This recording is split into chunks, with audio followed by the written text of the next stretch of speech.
Nose to tail, where real cooking begins. True culinary skill is often misunderstood.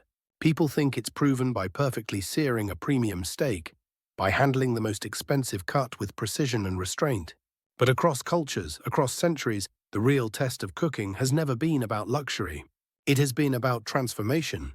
Real cooking begins where others hesitate, where texture replaces tenderness, where aroma challenges comfort, and where the parts most people throw away become the heart of a cuisine.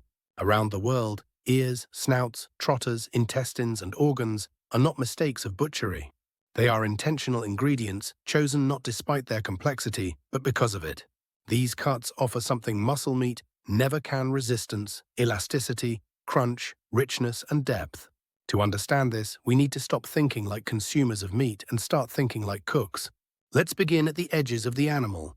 The extremities, ears, snouts, skin, and feet are dominated not by muscle fibers, but by cartilage, collagen, and connective tissue. These structures don't melt quickly. They fight back when bitten.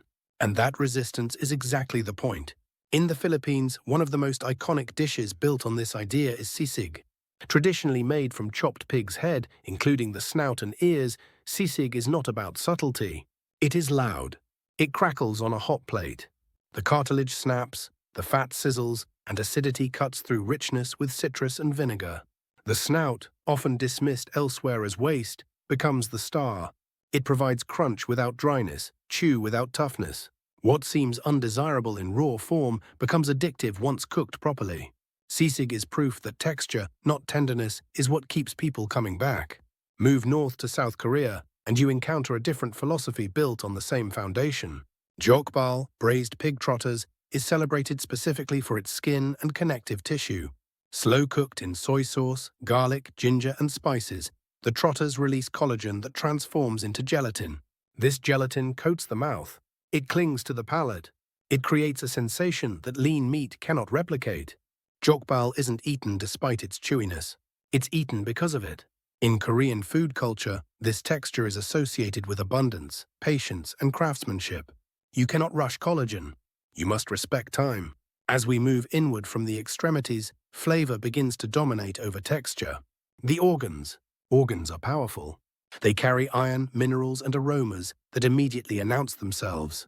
They divide diners not because they are bad, but because they are honest. Few foods demonstrate this better than the French Andouillette, a sausage made primarily from intestines. Andouillette is infamous for its aroma. Some describe it as barnyard-like. Others say it smells like the animal itself. In France, this is not an accident. The scent is part of the identity. A good andouillette is not meant to hide what it is. It declares it. To enjoy it, one must abandon the expectation that food should always be polite. This is food that challenges you before you even take a bite. And once you do, the flavor is deep, fatty, and unapologetically animal. In the Balkans, another organ takes center stage: the brain. Known in dishes like pohovani mozak, brains are treated not as something grotesque, but as something delicate. Breaded and fried, brain develops a crisp exterior that protects an interior, often described as meat butter. It is creamy, soft, and subtle, a sharp contrast to the intensity of liver or kidneys. Where liver punches you with iron and bitterness, brain whispers richness. It doesn't dominate. It melts. This contrast reveals something important about offal cuisine. Not all organs are about strength. Some are about refinement. Across these cultures, one pattern emerges clearly. This is not survival food. This is not desperation cooking. These dishes exist because people chose them. They were refined, repeated, and perfected over generations. Cooking with offcuts requires knowledge. You must know how heat transforms collagen, how acidity balances fat, how spice tames funk without erasing character. In many modern societies, these skills have faded. Industrial meat production prioritizes uniformity, lean cuts, predictable textures. But when you remove the challenge, you also remove the craft. Nose-to-tail cooking forces respect.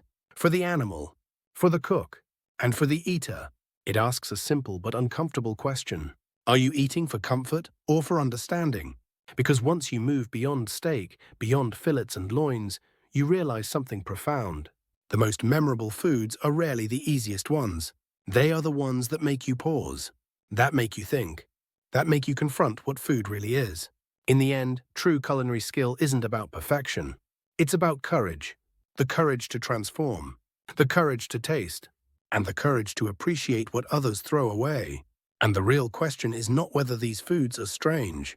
It's whether we've become too comfortable to understand them.